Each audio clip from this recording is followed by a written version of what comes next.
Esta semana hemos sido testigos de excepción, estoy hablando de la sociedad colombiana, de tres eventos, tres sucesos que de alguna manera, de una muy triste manera, reflejan eso que somos como sociedad aquí en Colombia, bueno, y en algunas otras partes del mundo. Tres eventos que cada uno, desde su contexto particular, se interconecta con nosotros en un contexto mucho más amplio, que reitero, es el contexto de la nación colombiana, en lo que somos hoy.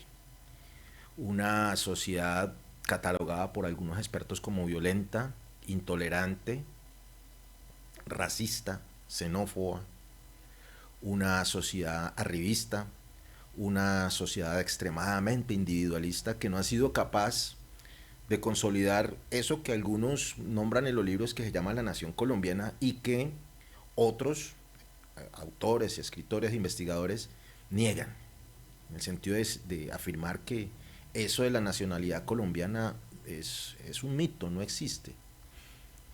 Esa atomización nuestra, esa falta de solidaridad, esa falta de comunión en las cosas importantes se vio reflejada en esos tres eventos de los cuales vamos a reflexionar el día de hoy.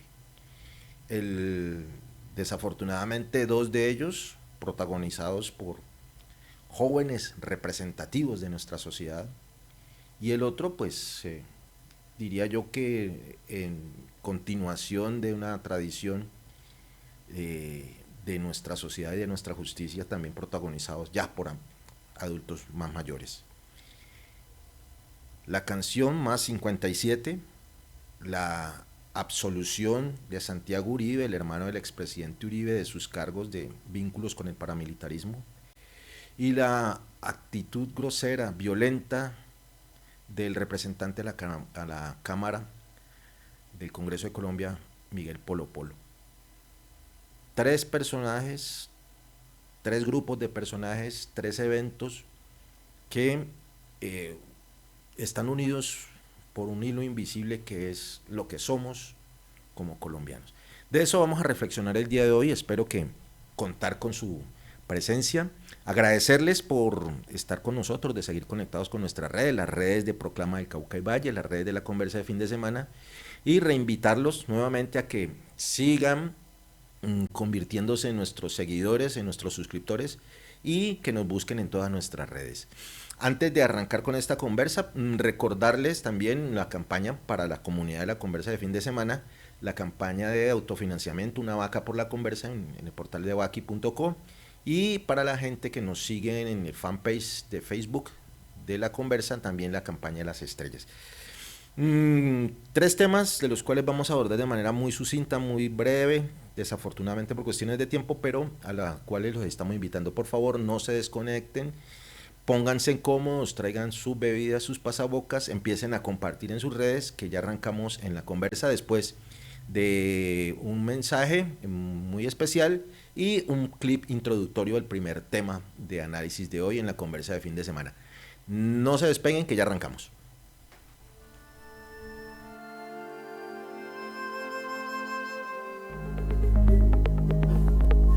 La canción Más 57, lanzada por Karol G, Feid, Maluma, J Balvin y otros grandes del reggaetón colombiano, ha desatado una ola de críticas intensas por su controversial letra. La colaboración, que fue anunciada como un homenaje a la unión del talento colombiano, rápidamente pasó de ser un fenómeno musical a un foco de polémica. Lo que más ha irritado a los oyentes es un verso en el que se menciona a una mamacita desde los 14 años, refiriéndose a una adolescente de una manera sexualizada. Las críticas han apuntado a la cosificación de la mujer y, lo que es más grave, la sexualización de menores, un tema muy sensible en Colombia, especialmente en Medellín. El Instituto Colombiano de Bienestar Familiar y figuras del gobierno, incluido el presidente Gustavo Petro, han condenado abiertamente el contenido de la canción, alertando sobre el impacto negativo que puede tener en la formación de los jóvenes. Medellín, históricamente conocida por su lucha contra la violencia y el narcotráfico, ha avanzado en muchos aspectos, pero todavía enfrenta desafíos profundos en términos de desigualdad, pobreza y violencia. La ciudad ha sido testigo de una creciente cultura de turismo sexual, donde menores son explotadas y objetos de un mercado oscuro, tema que ha cobrado atención tanto nacional como internacional. La canción Más 57 parece aludir indirectamente a esta problemática al trivializar la sexualización de menores, un tema extremadamente sensible en una ciudad como Medellín. La controversia ha sido tal que incluso Balvin, uno de los protagonistas, agradeció el apoyo pero evitó abordar directamente las críticas. A través de un vídeo, defendió la canción como un ejemplo de la unión del reggaetón colombiano y destacó el esfuerzo colaborativo de los artistas, sin hacer mención de las reacciones negativas. Aunque Más 57 sigue acumulando millones de vistas, la polémica sobre su letra, especialmente el verso que involucra a menores, ha puesto a la música urbana colombiana bajo un escrutinio más profundo que nunca.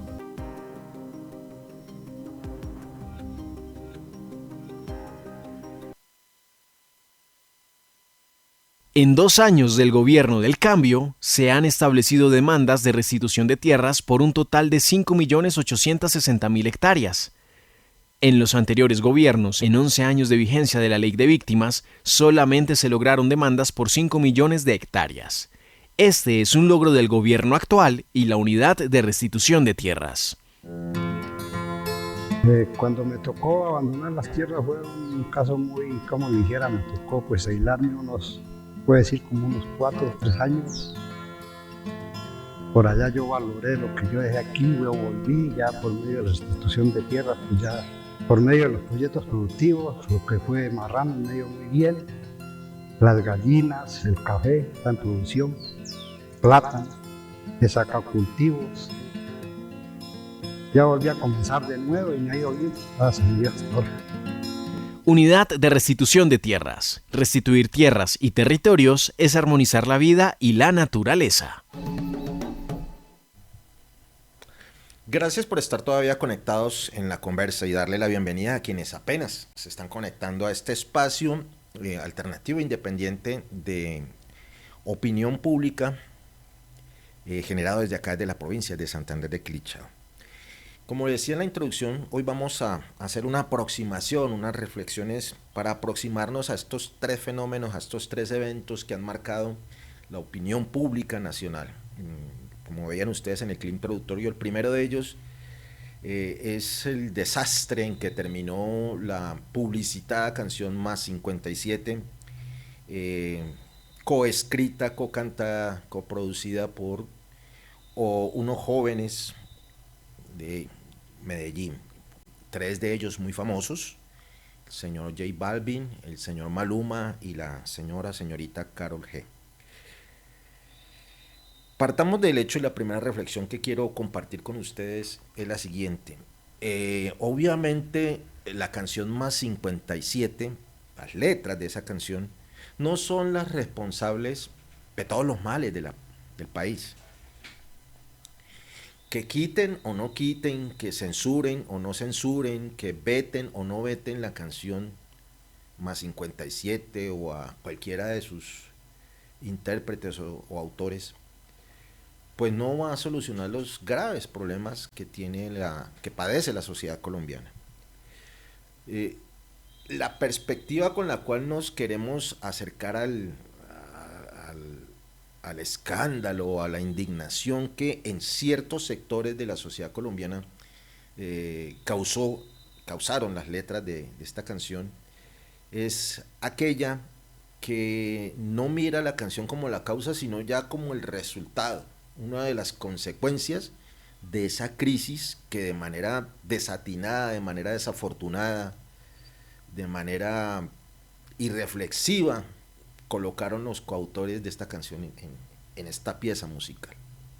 No nos vamos a meter pues aquí tampoco en la discusión de si el género, desde mi humilde punto de vista musical, mal llamado género urbano, es bueno o malo. Esas valoraciones estéticas son bastante difíciles, es decir, como dice el refranero popular, para gusto los colores. Pero sin embargo, quiero apuntar una aproximación que sí tiene sustento y que no es, digamos, no da para discutir tanto. Y que nos da pie pues para la reflexión que queremos compartir con ustedes. Hay diversos estudios psicológicos, psiquiátricos, incluso biológicos, llevados a cabo desde hace mucho tiempo. Recientemente, en revistas como Nature y otros portales científicos, se han publicado recientes estudios que señalan que el gusto musical, la apreciación por tal o cual estilo de música, X, Y o Z, género musical, está íntimamente ligada con el contexto en que nosotros fuimos criados de niños y niñas. Estos estudios también le dan de alguna manera la razón a esas teorías que hemos escuchado de ahí por ahí, que si a un niño determinado se le coloca X o Y música, incluso en momentos antes de nacer, es decir, cuando todavía está en el vientre de la mamá, estas músicas que se le coloque, estas melodías, estas armonías, tendrán tal o cual efecto sobre estos niños. Incluso por ahí se dice, eso sí sin estudios muy concluyentes, que por ejemplo que los niños que se les coloca la música de Mozart desarrollan unas ciertas capacidades cognitivas un poco por encima del nivel de los demás que no escuchan esa música o que no les ponen a escuchar ese tipo de música. Digamos, ahí se dice, no hay estudios concluyentes, pero el resto de estudios, de análisis, de investigación sí coinciden en afirmar que efectivamente hay una muy íntima relación entre el contexto cultural, social, económico en el que nosotros nos criamos con la apreciación musical. Dicho parafraseando al filósofo Ortega Gasset, nosotros somos nuestro entorno, somos el resultado de nuestra cultura, de nuestro medio, y eso incluye el gusto musical. ¿A qué va esta apreciación psicológico-psiquiátrico-musical? Pues que, como les decía, el más 57, lo del género urbano, que no es únicamente el género urbano, como vamos a ver ahorita, hay otros tipos de música que también reflejan de una u otra manera toda una construcción cultural, social, económica, incluso política, que ha formado ese ser colombiano que somos hoy. Una construcción cultural, permítame el término, contracultural, que empezó a forjarse en Colombia desde hace más o menos unos 50 años atrás, que está muy ligado con el arribo en todos los estratos de la sociedad colombiana de eso que algunos autores y escritores como Omar Rincón, del cual tomamos algunos de los términos hoy, han llamado la cultura traqueta o la contracultura narco, que se tomó, como ustedes ya saben, eso es evidente, se ha metido en todos y cada una de las venas de la sociedad colombiana y la ha influenciado y ha generado ese ser colombiano, comillas, que tiene unos gustos particulares, que lo describe el crítico de televisión y comunicador social Omar Rincón, en unas características muy particulares, a saber, el gusto estrambótico, el gusto por las cosas lujosas, extrambóticas, autos finos, importados, arquitecturas llamativas, una estética corporal también llamativa, física, que llame la atención, la ostentación a todo momento de lo que se tiene y lo que no se tiene, lo que se aspira a tener, la ostentación, la pretensión de ser multimillonario, así sea nomás en el video o en la fotografía, y la otra parte que es la más complicada, que es esa otra parte de la cultura nuestra, que es el individualismo, el atajo y la trampa como modelos de comportamiento social. Todo vale, el atajo, la jugadita, el articulito, todo vale con tal de lograr el fin que nos propongan. Y esos fines que la contracultura narco, la cultura traqueta, le ha impuesto a la sociedad o se ha venido imponiendo a la sociedad colombiana es el lucro, la acumulación como sea, o si no por lo menos aparentar tenerlos o estar cerca de los círculos que aparentan tenerlo o que lo tienen. Entonces toda esta contracultura ha generado una sociedad en la que el gusto estrambótico, la vía fácil, el menor esfuerzo la idea de que todo se puede comprar, todo se puede negociar y que todo es susceptible de venderse, ha dado como resultado que incluso el gusto musical de las nuevas generaciones se vea afectado por esa contracultura traqueto. Por eso yo decía, no es únicamente el mal llamado género urbano, también tendríamos que hablar de esas nuevas músicas, también conocidas como populares, que también han sido influenciadas por esta contracultura. Acordémonos en los años 80 y 90, los famosos narcocorridos o los corridos prohibidos, traídos pues del norte de México, y que se adaptaron pues a esa cultura del narcotráfico que también impera en nuestro país. Entonces, esta contracultura, estos elementos de gusto musical, de gusto estético, de gusto arquitectónico, social, inclusive relacional, es decir, las relaciones humanas también se han visto mediadas por el mercado. ¿Cuánto tienes? ¿Cuánto vales? Como diría un viejo bolero por allá. La cosificación del ser humano, especialmente en las mujeres. Uno de los aspectos que se han señalado de esta contracultura del narco es la cosificación de la mujer, que va de la mano con la exaltación del machismo, ese machismo que tenemos a lo largo de Latinoamérica, bueno, y en otras partes del mundo, pero especialmente en Latinoamérica. Van de la mano, esa exaltación del hombre, discúlpeme la palabra, del hombre berraco, del pantalonudo, el que no se deja, del corazón amplio y la mano firme, se ha impuesto. Y junto a esa figura patriarcal, machista, violenta, está el de la mujer como objeto, como un objeto sexual, como un objeto de intercambio, como una meta, trofeo, material, que es susceptible de ser adquirida. Y como un parámetro, un paradigma estético de belleza que debe ser replicada por las mujeres que aspiran a ser o tener algo en esta vida. O como mínimos, ser visibles en esta sociedad consumista, en esta sociedad esnovista, en esta sociedad plástica, impuesta con la contracultura del narco. Entonces, no podríamos esperar que una cultura que desde hace unos 50 años para acá ha venido alimentándose a sí misma a través de la replicación de estos mismos modelos, a través de las telenovelas o las series, Patrón del Mal, por colocar un solo nombre, la música, de lo que estamos hablando, de las relaciones sociales, del relacionamiento político e inclusive de la construcción misma de la sociedad y de los estamentos de la sociedad, pues no puede haber dado como resultado unas generaciones, las actuales de Millennial y Centennial, diferente a eso que han recibido durante más de 50 años por parte de los que hoy somos abuelos, de los que hoy somos padres. No podemos exigirles a esos hijos cosa diferente a la que le hemos venido dando y alimentando como sociedad durante 50 años. Aterrarnos porque unos muchachos como Maluma, Karol G, Balvin y los otros que acompañan en el Más 57 este esperpento de cosificación de la mujer, de apología subterránea a la trata infantil de mujeres, pues es el resultado de eso.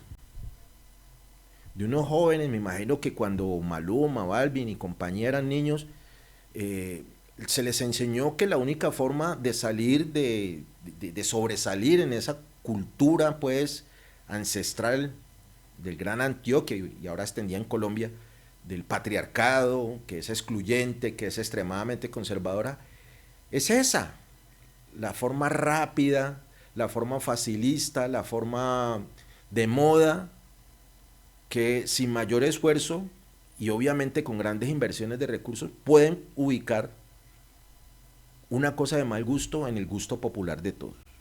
Porque no hay elaboración, porque no se exige elaboración, porque incluso en tiempos recientes, y aquí ya con esta vamos terminando esta aproximación, el mismo expresidente Álvaro Uribe, respecto a los aspectos culturales de su ideología, se distanciaba del resto de la cultura colombiana, señalando como el gusto por la lectura o por ir al buen cine como un gusto exclusivo de la burguesía bogotana.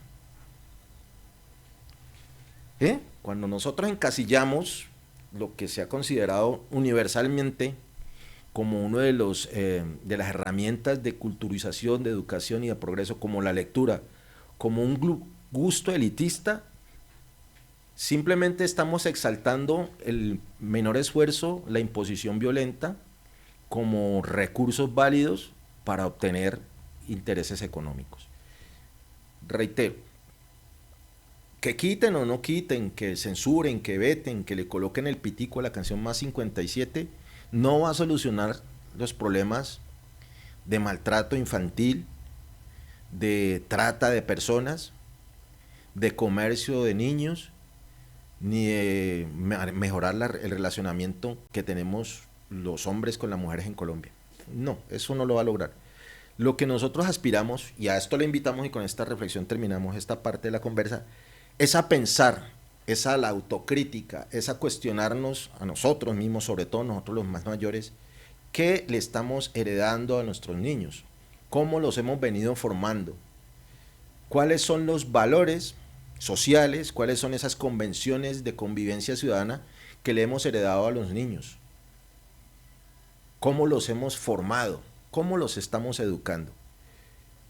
El resultado es ese que estamos criticando nosotros hoy, una canción desastrosa desde nuestra humilde percepción y de la percepción de muchas personas, que incluso, no obstante las críticas, algunos, en aras de coger popularidad, de likes y me gusta en redes, han salido a defender, como tristemente lo hizo la congresista Katy Jubinao.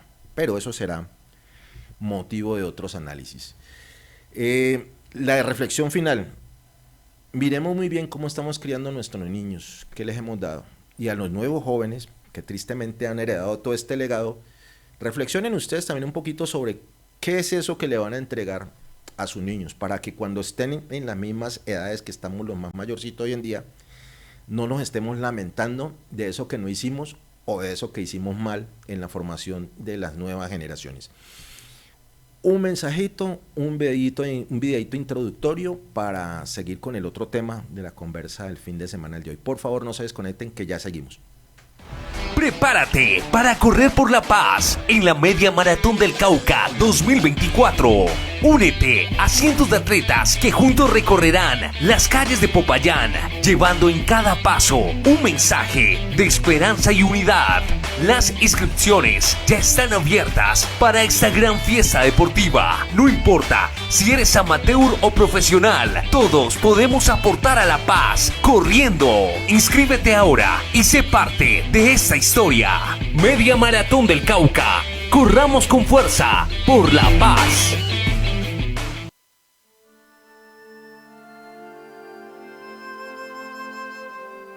Hola, muy buenas noches. Han sido varias las personas que han expresado estar a favor y en contra de la decisión de absolver a Santiago Uribe Vélez del caso de los 12 discípulos. Por supuesto, uno de los primeros en reaccionar es su hermano, el expresidente Álvaro Uribe Vélez, pero también otra de las personas que reaccionó, personalidades del mundo político, es el presidente actual de la República, Gustavo Petro, entre otros senadores. En el siguiente informe les contamos los detalles de estas reacciones que se dieron a través de cuentas oficiales de X.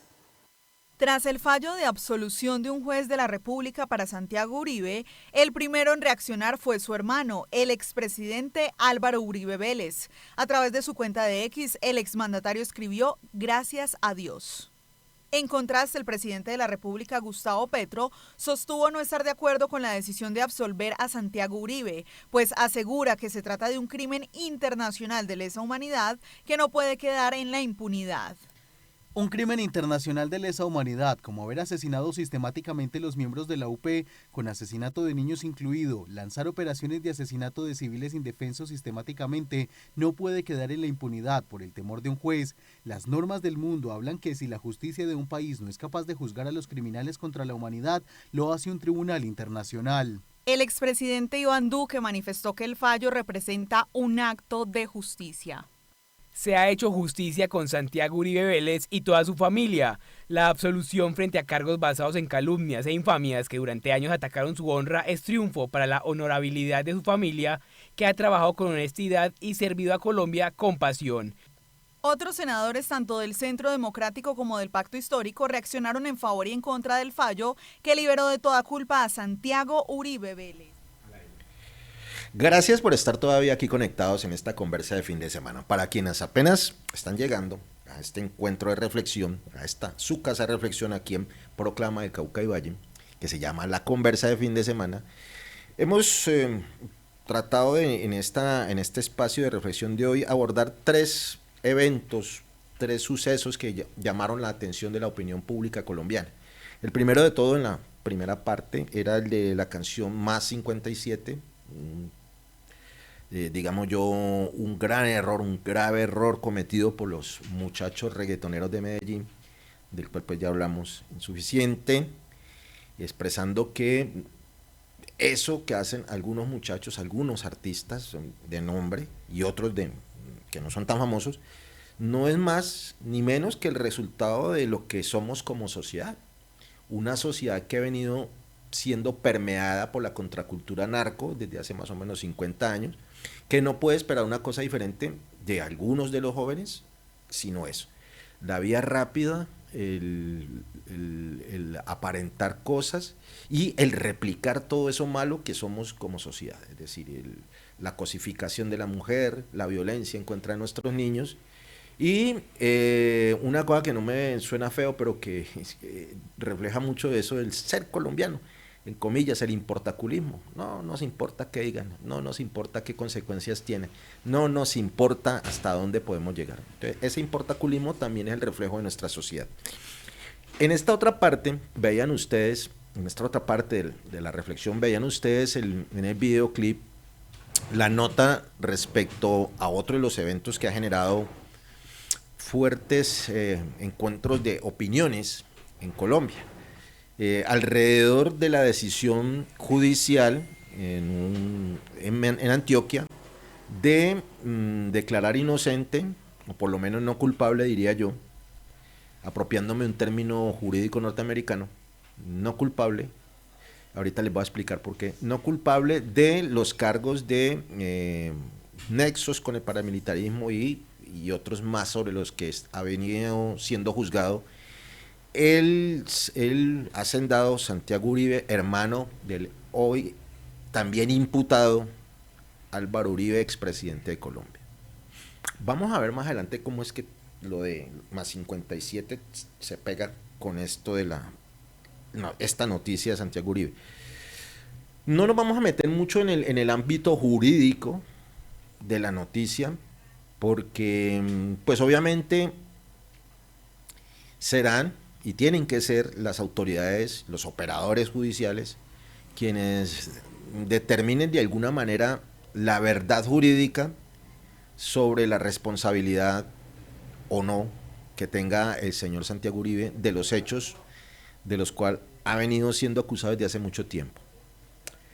Lo que sí llama mucho la atención, y varios expertos lo han mencionado, es la manera en que la familia Uribe, específicamente los dos hermanos Uribe, han venido manipulando esa estructura jurídica colombiana que les permite alargar hasta el envejecimiento de los términos todos los procesos en contra de ellos, en volver mediático, espectáculo, un proceso judicial, en convertir en victimarios a las víctimas de los hechos por los cuales están siendo juzgados, en volverse acusadores en lugar de ser los acusados. Todo un muy habilidoso manejo político, pero sobre todo mediático, de la justicia colombiana, que, digamos, de alguna manera también ha contado con cierta aquiescencia, con cierta complicidad, con cierta displicencia, por no llamar alcahuetería, de algunos operadores jurídicos. Algunos de ellos y algunas de ellas ya también han sido llamados a rendir cuentas por sus crasos errores en cuanto al manejo de los casos de Uribe. Y por mencionar uno reciente, miremos cómo operó el fiscal encargado por la actual Fiscalía General en el caso de Álvaro Uribe. Fue vergonzoso, esto no es una percepción, no es una opinión, no es una elaboración mental, no es un sueño. Todos ustedes y nosotros aquí en Colombia, en el mundo, vimos la manera vergonzosa en que el fiscal encargado dejó de un lado su deber constitucional, su deber ético profesional, de emprender la labor de armar un caso para acusar a Álvaro Uribe,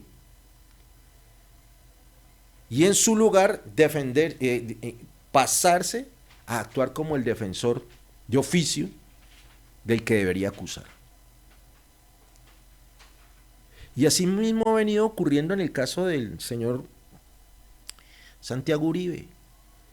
Los jueces, los fiscales encargados de procesarlo se han tomado todo el tiempo que la ley les permite, se han dejado, discúlpeme lo coloquial, mamar gallo de los defensores, unos muy habilidosos defensores que tiene la familia Uribe, se han dejado impresionar por el excelente manejo y manipulación de los medios, de los poderosos medios de comunicación que tiene Colombia, para de alguna manera dejarse amedrentar de estas poderosísimas figuras, la familia Uribe, Uribe Vélez, y pegarse de cualquier resquicio de la ley para hacerse a un ladito y emitir sentencias, fallos judiciales que no los comprometan a ellos de mucho, pero que tampoco señalen de lleno a los Uribe Vélez.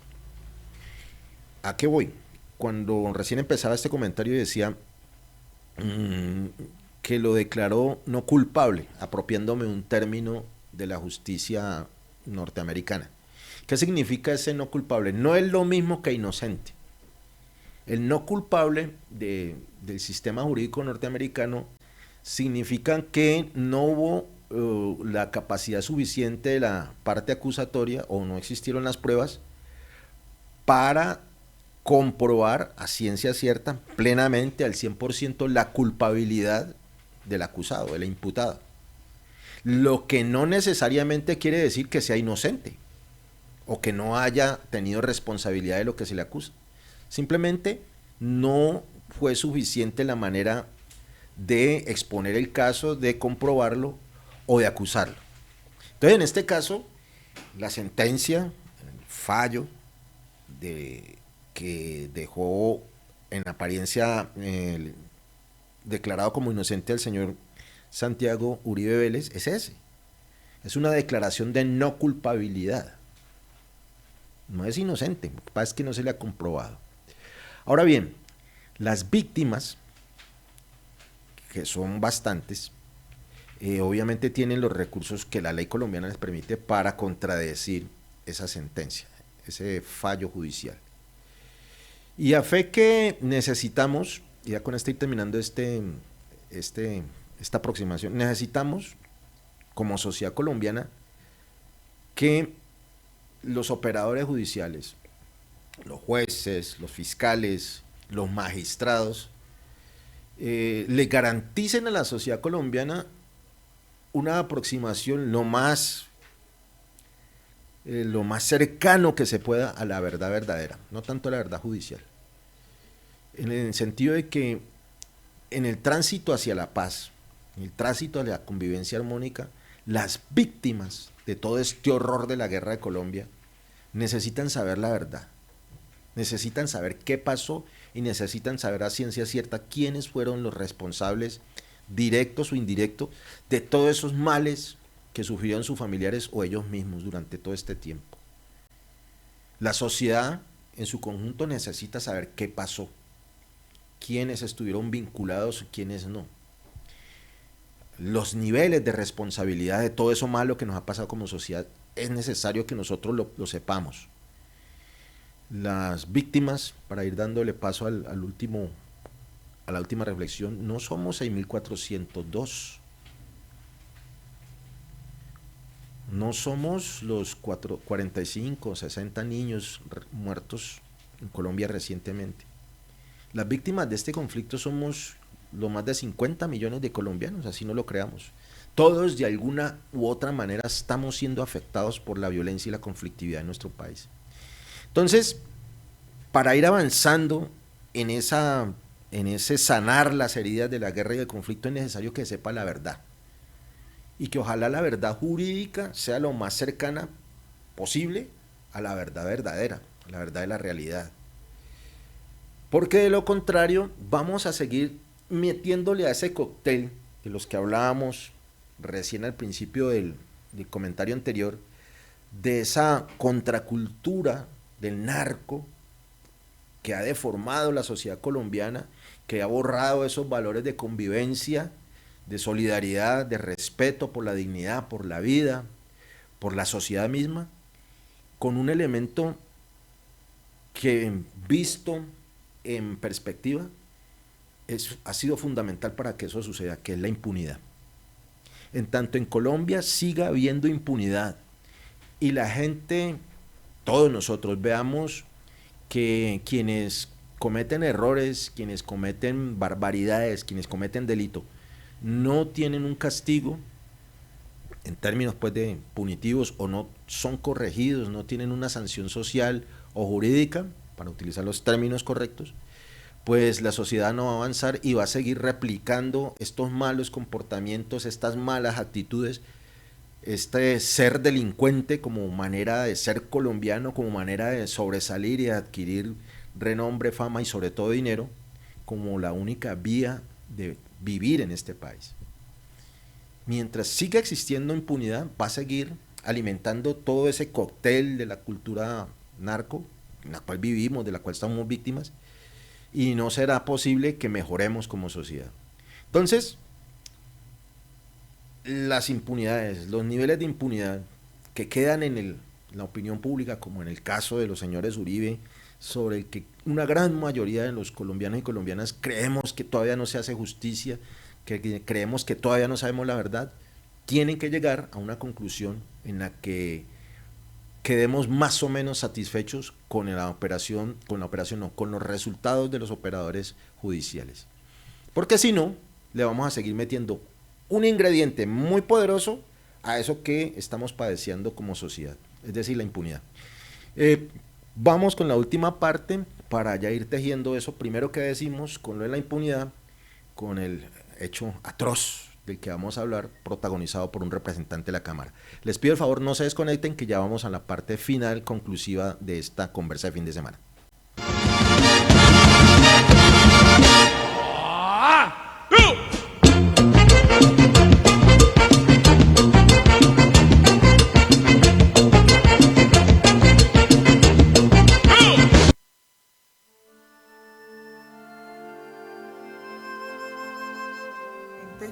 ¿Quién le habrá pagado a esos presuntos campesinos que vinieron aquí al Congreso a ensuciar la Plaza Rafael Núñez para poner estas botas? Miguel Polo Polo, representante a la Cámara, desató una polémica incendiaria al arrojar a la basura las botas que familiares de víctimas de ejecuciones extrajudiciales habían colocado en la Plaza Rafael Núñez. Para algunos ignorantes de Colombia que no saben qué es el significado de estas botas, que es de los 6.402 víctimas de los falsos positivos de Colombia, ¿no? Ofrezco excusas a nombre de la nación por las ejecuciones extrajudiciales. Esta acción, cargada de desprecio, fue justificada por el representante al afirmar que las botas eran basura dejada por campesinos que pretendían ensuciar el espacio público.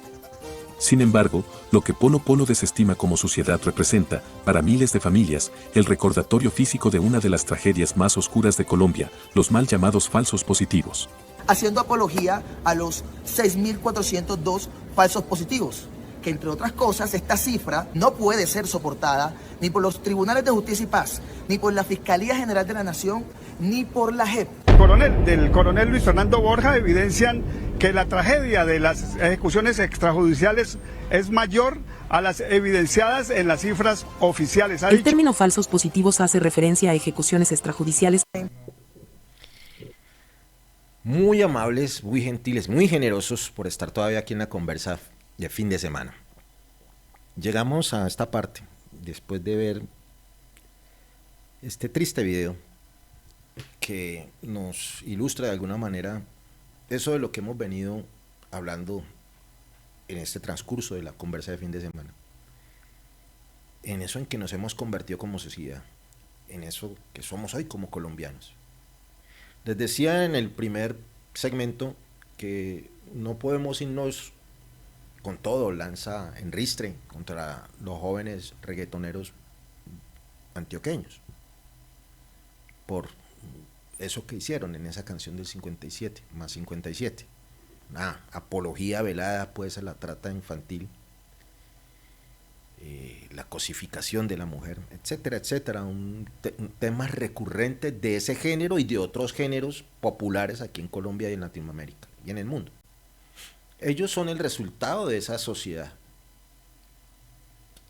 Más 57 es el compendio de lo que muchos jóvenes, adolescentes y niños, incluso adultos, piensan que es lo correcto como sociedad. Que es correcto mirar a una niña que tiene 14 en español. Que es correcto la cosificación de la mujer. Que es correcto hacer de todo con tal de obtener fama, carros lujosos, fincas, caballos, mujeres bonitas como trofeo. Que es bueno pasarse la ley por la faja, hacerle el esguince, la trampita, la jugadita, el articulito, con tal de conseguir los objetivos. No importa qué sea, y no importa cómo se consigue. Una sociedad que ha banalizado la violencia.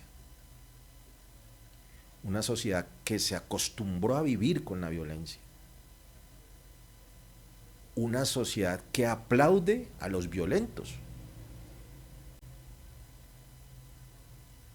Una sociedad que castiga a unos adolescentes con el bullying por ser hijos de tal o cual presidente. Una sociedad que no le perdona a una mujer que no tenga los parámetros estéticos que requiere la contracultura narco. Una sociedad liderada por un expresidente que dijo que leer y ver buen cine, eso era una cosa que no valía la pena. Una sociedad que fue capaz de tener como casi presidente de la República a un señor andrógino, violento y con líos con la justicia. Casi lo nombran de presidente. Porque también hacía ostentación de su riqueza y de su importaculismo por la ley y por el bienestar de los demás colombianos. Esa es nuestra sociedad. No somos todos, obviamente, ni más faltaba para que no me digan exagerado. Obviamente uno de los grandes pecados es la generalización. Pero en términos generales sí. Y hay que ver los resultados electorales en lo local, en lo regional y en lo nacional para darnos cuenta cómo hemos votado y a quién hemos puesto en la dirección de este país. Para darnos cuenta que como sociedad esos representantes, esos senadores, esos gobernadores, esos alcaldes, esas gobernadoras que hoy tenemos, son el resultado de esas decisiones nuestras que han sido construidas por la cultura en la que nos hemos formado. No hay casualidades, lo hemos dicho aquí hasta la saciedad. Hay causas y hay consecuencias. Y todo se concatena. Todo se teje, todo tiene un hilo conductor. Y llegamos al caso del señor Polo Polo, otro joven, afro, pero que antes se había autorreconocido como indígena, pero que después se autorreconoció como afro, pero que está entre sí el no reconocerse como de la comunidad LGBTIQ+, que se autopercibe como de derecha, pero que tiene este tipo de comportamientos. Y no lo voy a exculpar. Lo que hizo es de lo más violento, de lo más deplorable, de lo más execrable, de lo más indignante que pudo haber hecho él como persona, representante de una comunidad que ha sufrido históricamente toda clase de vejaciones y de violaciones, como es la comunidad afro. Él como joven, representante de los jóvenes de una juventud colombiana que también ha sido víctima de las peores de las violencias durante toda su historia, incluso hoy, y sobre todo él como representante a la Cámara, hacedor de leyes, forjador de Estado. No, eso no lo vamos a exculpar, no tiene perdón. Por mucho que alguna vez, si es que alguna vez pasa, se excuse o pida perdón, que no lo va a hacer. Ojo, lo que voy a decir. Polo Polo es también resultado de eso que somos. Así como Karol G, como Maluma, como Balvin, como todos estos muchachos. Como el muchacho que nos quita el celular, que nos raponea el celular. Como el muchacho que se persigna enfrente de la figura de la Virgen antes de salir a matar a otra persona por encargo. Como la muchacha que se va esperanzada a Estados Unidos o Europa después de haberse tragado unos condones con droga. Esos muchachos, esos jóvenes, esos adultos jóvenes representan nuestra sociedad. Lo que hemos hecho de ellos, lo que les hemos enseñado, lo que les hemos metido en sus cabecitas y en sus espíritus. Nosotros los más mayores somos responsables de eso que ha hecho Polo Polo, de lo que hace Maluma y compañía, de lo que hacen los muchachos en la calle.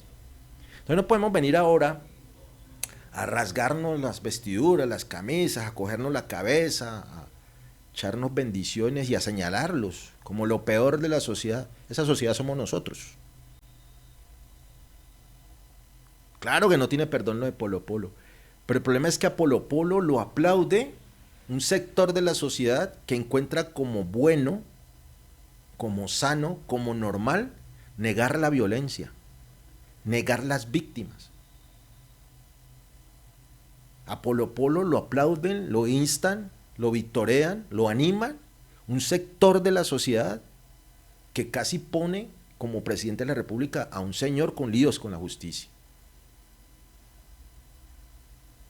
A Polo Polo lo aplaude un sector de la sociedad que también en algún momento aplaudió a los paramilitares, que les pidió que llegaran a los territorios para acabar con otros jóvenes que estaban atentando, comillas, contra sus intereses. Eso es Polo Polo. Decía antes de entrar al aire con ustedes, aquí con Jason, nuestro colaborador aquí, nuestro jefe de piso, que Polo Polo es eso, es un niño lucido. Los mayorcitos sabemos qué significa la expresión un niño lucido. Cuando llega a visitas, cuando hay cámaras, entonces él hace todo lo posible por salir en cámara, porque lo vean, porque lo oigan. Pero ese niño lucido también en algún momento debe ser sujeto de una reprimenda, de una sanción social, de una sanción disciplinaria y por qué no de una sanción penal. Lo que hizo Polo Polo, palabras más, palabras menos, también hablaba con Jason, es lo mismo que si una persona va y se orina o hace popó en la tumba de alguno de nuestros muertos, tal cual. Es ofensivo, pero sobre todo es violento. Revictimiza a esas mamás, revictimiza a los familiares de esos jóvenes. Y sí, Polo Polo, no son 6.402, son muchos más. El problema es que los jóvenes como Polo Polo, como Maluma, como Karol G, no leen, de por Dios. Si Polo Polo se hubiera tomado, o por lo menos los asesores a los que le pagan, se hubieran tomado el trabajito de leerse una mínima parte del informe de la Comisión de Esclarecimiento de la Verdad, se daría cuenta que las víctimas son más. Somos muchos más. Inclusive él es víctima también. Lo que pasa es que en esa negación del fascismo que se llama derecha aquí en Colombia, lo obliga a eso, a encontrar en el contrario el responsable de todos sus traumas. Polo Polo es eso, es un muchacho traumatizado, es un muchacho que le pasa lo mismo que al borrachito simpático de la fiesta, a quien los asistentes le aplauden sus barrabasadas, sus torpezas, porque les parecen graciosas. Polo Polo es el borrachito de la derecha colombiana. Le aplauden todas esas cosas que como sociedad no lo dicen, porque les queda mal, pero que sí ponen a un personaje como esto a que las digan, para que todos corramos en manada a señalarlo, a castigarlo, y a dejar quieticos a los autores intelectuales de todas esas cosas. Allí está la reflexión que queríamos compartir con ustedes. Detengámonos un momentico y dejemos esa cacería de brujas que a rato nos lleva hasta cometer injusticias, de señalar y juzgar a quienes no son, de sancionar en exceso lo que no deberíamos sancionar en exceso y dejar quietos todas esas causas subyacentes, ocultas muchas veces, y a todos esos autores intelectuales, ocultos la mayoría de las veces, de todos los males que nos han venido pasando durante tantos tiempos y que todavía hoy están ahí presentes. La reflexión es para que paremos un momentico y miremos qué vamos a hacer con el futuro nuestro y el de nuestros hijos. Se aproxima un periodo ahora muy interesante en el que tendremos nuevamente que decidir por el futuro inmediato nuestro y el de nuestros hijos. Ojalá no sigamos tomando esas malas decisiones, impulsados por esa contracultura en la que vivimos, de la que somos víctimas, y no nos terminemos arrepintiendo de haber votado por personajes como Polo Polo, JP, o como otros que andan por ahí, menos bullosos, pero que son igual de perniciosos, dañinos y violentos. Con esta última reflexión, les agradezco el estar aquí conectados con nosotros, invitarlos a que dentro de 8 días, si no pasa nada raro, nos volvamos a encontrar en su espacio de análisis y reflexión que llama La Conversa de Fin de Semana, en esta otra casa grande nuestra que se llama Programa del Cauca y Valle. Síganos en nuestras redes, cuídense mucho y nos vemos. Chao, chao.